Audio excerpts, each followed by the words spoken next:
Alright, so this is like one of the other issues that I've had. If you can see there's like a tear on that ring on the anvil. And then I'm going to put on the extension with the socket that came with it.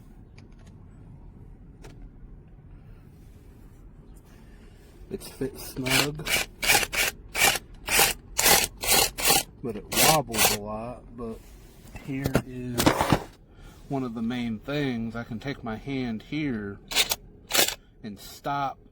I can stop the socket with my hand. So that's not enough torque to transfer into the bolt as this right here. And if you take this off, you can see where that socket is grinding inside and not transferring the full power. And yes, I put the connection up to the hole here. As you can see, we'll line that up right there. Hole goes in. The ball should be there and hold that socket in, but even with my hand, I'm able to stop the force. And you know, my grip isn't that strong on it, so that shows an error in functionality. And then up here, I don't know if this is enough right here to transfer to the rest, but I can't stop this. Well, actually it does. I can stop, yeah. My hand can stop this even right here. So, and then again, look at the power level. It said 3, so that's the max power, and I'm able to stop this. And this should not be the case, because if my hand can stop it, that means a bolt can easily stop it. And you know, maybe I have it on the wrong power level, so I'll change the power levels. I'll cycle through those. I can break it on 1, lowest power, middle power, 2, and then 3.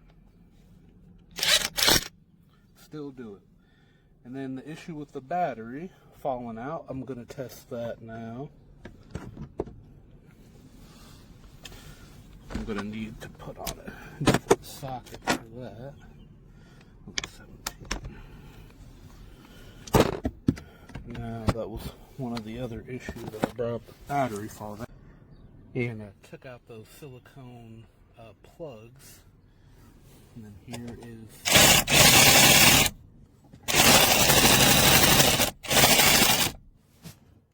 Okay, so it seems when I took out the silicone plugs, the battery does not flip out, so that has been solved. But my main issue being this entire head not working as it should, because I shouldn't be able to stop it with just the power of my hand.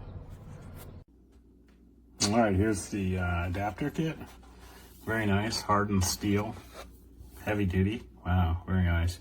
See, this adapter is 3/4 to 1/2 inch. So it reduces a 3/4 inch drive down to 1/2 inch. It's got a retention ball and it's spring loaded. Feels good. You can see it's kind of, they knock the burrs off the corner there, so it engages and disengages quickly. And here's a 1/2 inch drive to 3/4, another big boy. So you 1/2 inch drive ratchet or breaker bar, and it bumps it up to 3/4. Hardened steel, feels good. Wow, nice spring tension on that ball. And some smaller ones here.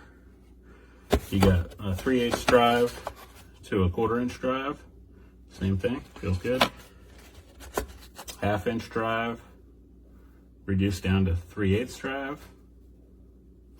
Very nice.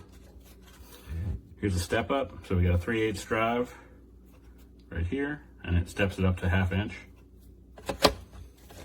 And then here's our 1/4 3/8.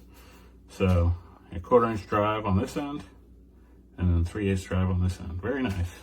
Good quality. I think it's a great value for the money, and it's a very complete set. So I definitely give it a thumbs up.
Salut à tous, je refais un test avec la clé à choc 850 Newton, sans la rallonge cette fois, vu tous les commentaires que j'ai eus. La voiture est immobilisée depuis 1 an. Avant ça, elle a roulé pendant 2 ans, 3 ans. Donc elle a roulé, quoi, parce que on me dit que c'est plus facile à desserrer. Donc, je mets...